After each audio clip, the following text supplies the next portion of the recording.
दोस्तों नमस्कार। आज की जो मैं आपको घटना सुनाने जा रहा हूँ बड़ी डरा देने वाली है। आपने देखा होगा कि इन पिछले दिनों में देश के अंदर कई सारी मर्डर की घटनाएं हुई है। सबसे पहले शारदा मर्डर केस, वहाँ पर 35 टुकड़े उस लड़की के कर दिए गए थे। उसके बाद फिलहाल में साक्षी मर्डर केस, यहाँ भी एक साहिल नाम के लड़के ने चाकुओं से गोंद गोंद कर उसकी हत्या कर दी थी। और उसके बाद अब ये एक और कांड, इसमें भी एक मुस्लिम लड़की के द्वारा अपने हिंदू प्रेमी को मरवाया जाता है। ये लड़की पहले तो अपने प्रेमी को अपने घर बुलाती है, घर में बुलाकर अपने घर वालों से उससे बुरी तरह पिटाई करवाती है और उससे जिंदी हालत में हाथ पैर और शरीर को काटकर 8 टुकड़े करवा दिए जाते हैं। फिर इन टुकड़ों को बोरी में भरा जाता है और बोरी में डालकर जंगल में फेंक दिया जाता है। ये बात सामने आने के बाद केवल उसके परिवार वाले ही नहीं बल्कि पूरे राज्य में खलबली मच जाती है। लोग मारने वालों के घर को जला देते हैं। जिस जगह की ये घटना है उस पूरे चंबा जिले में धारा 144 लगा दी जाती है। साथ ही कई जगहों पर कर्फ्यू लग जाता है।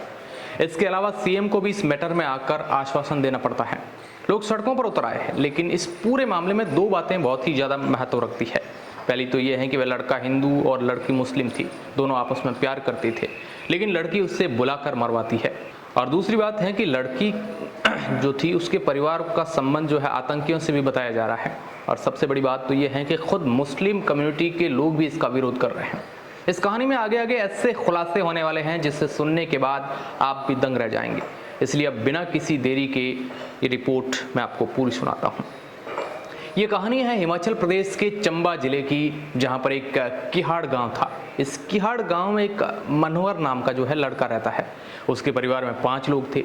साथ ही उसके पास एक खच्चर था जिसे घोड़ा बोलते हैं। अब वह उसी से बोझ ढोने का जो है काम करता था, क्योंकि हिमाचल जैसे पहाड़ी इलाकों में ज़्यादातर लोग ऐसे ही काम करते हैं। और साथ ही उसका भाई भी यही काम करता था। अच्छे से उनकी ज़िंदगी चल रही थी, घर वाले सब खुशी से रह रहे थे। अब मनोहर की शादी भी तय हो गई थी। घर में जोरों शोरों से शादियां की तैयारियां चल रही थी। जब शादी थी तो घर में पैसे की ज़रूरत भी थी।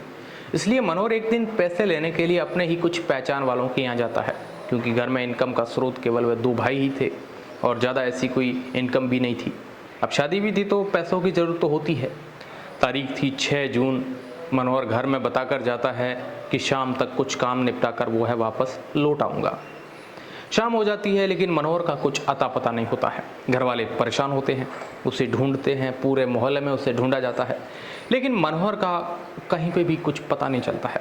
जब घर वाले उस जगह पर जाते हैं जहाँ पर मनोहर ने जाने को कहा था, जब वहाँ जाकर मनोहर के बारे में पूछते हैं तो वह कहते हैं कि यहाँ पर तो मनोहर आया ही नहीं। अब घर वालों की चिंता और ज़्यादा बढ़ गई।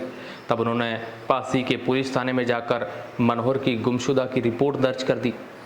6 तारीख को मनोहर गुमशुदा हुआ और 7 तारीख को रिपोर्ट दर्ज करवा दी गई। पूरी 7 और 8 तारीख निकल गई, मतलब कि 2 दिन बीत गए, लेकिन मनोहर का कुछ भी पता नहीं चल पाया।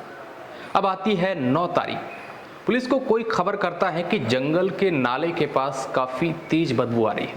हालांकि नाला था तो उसके पास तो बदबू यूं ही होती है, लेकिन एक आदमी गुमशुदा था। पुलिस थोड़ी भी लापरवाही बरतना नहीं चाहती थी, इसलिए उन्होंने हाथों हाथ नाले के पास आकर जो है खोजबीन जो है अपनी शुरू कर दी। लेकिन कुछ देर पश्चात ही वहाँ पर एक उन्हें पैर दिखाई देता है। उसे देखकर पुलिस को लगता है कि शायद ये एक बॉडी है, लेकिन जब उस पैर को निकाला जाता है तो केवल एक पैर ही होता है, मतलब पैर कटा हुआ था। इस कटे पैर को देखकर वहाँ खड़े सभी लोगों के रोंगटे खड़े हो जाते हैं। अब पुलिस अपनी इस तलाशी को और तेज कर देती है। तब पुलिस को उस नाले के नीचे फंसा हुआ एक बोरा दिखता है, वो भी काला सा बोरा था। पुलिस उसे लकड़ी के सहारे देखती है, लेकिन उन्हें कुछ नहीं दिखता है।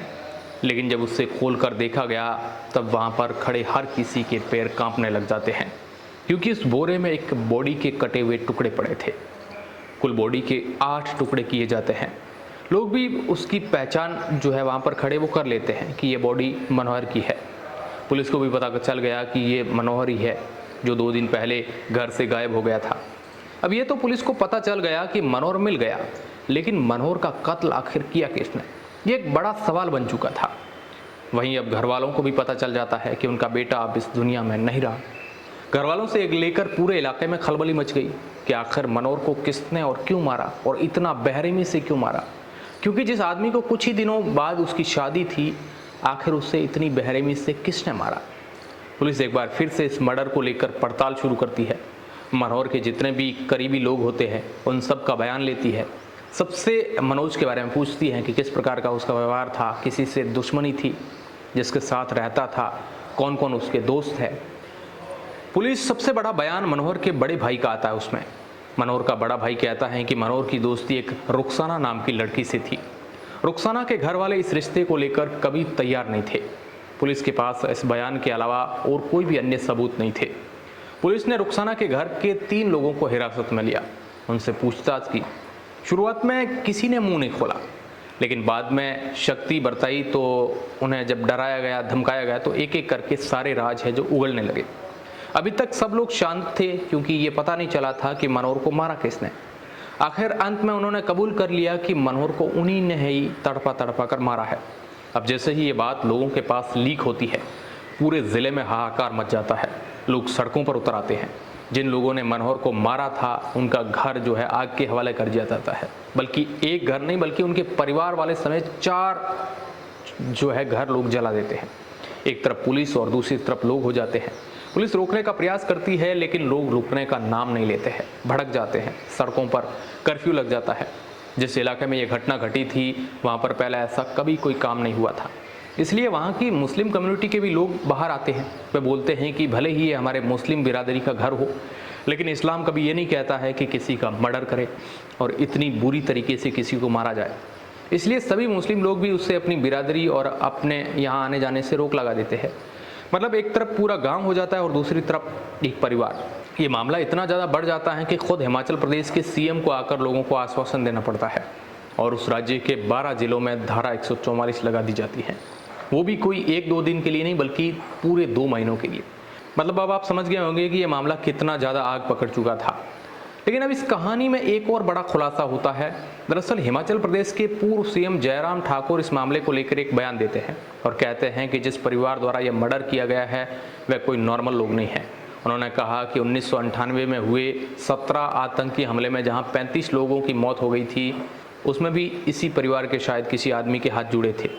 साथ ही जयराम ठाकुर ने कहा कि नोटबंदी के दौरान आरोपी ने 95 लाख के नोट बदले और अब उसके खाते में 2 करोड़ रुपए है, जबकि आरोपी के पास इतना बड़ा कोई आय साधन भी नहीं है।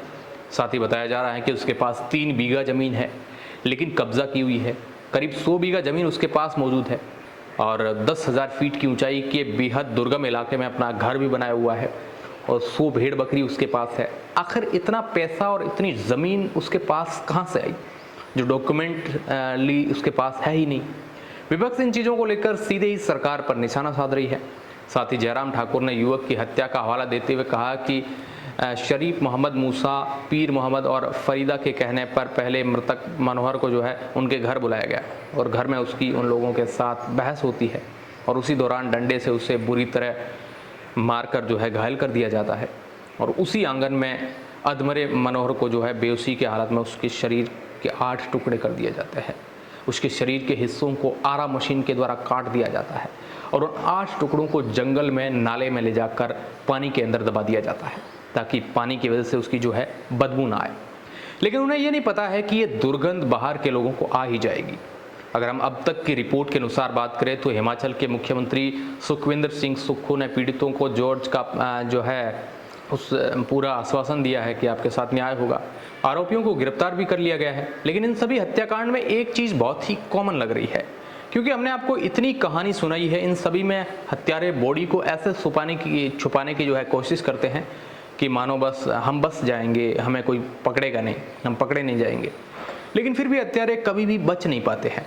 अब इतना कुछ देखने के बाद भी लोग नहीं समझते हैं कि उनका पकड़ा जाना तो तय है, फिर वे ऐसा काम करते ही क्यों हैं। इस बार देखा जाए तो ऐसी न्यूज़ काफ़ी ज़्यादा देखने को मिल रही है। घटनाओं को देखकर आपको इसके बारे में कैसा लगता है? इन कहानियों के माध्यम से हम ये कहानी इसलिए सुनाते हैं ताकि आपको लगे कि कोई भी जुर्म कर लिया जाए तो कितने भी बचने की अगर कोशिश कर ली जाए, लेकिन उसका अंत जो है पकड़ा जाना तय है। और अब आप हमें इजाज़त दे दीजिए। ऐसी ही वीडियो और देखने के लिए आप हमारे चैनल को जो है सब्सक्राइब कर सकते हैं।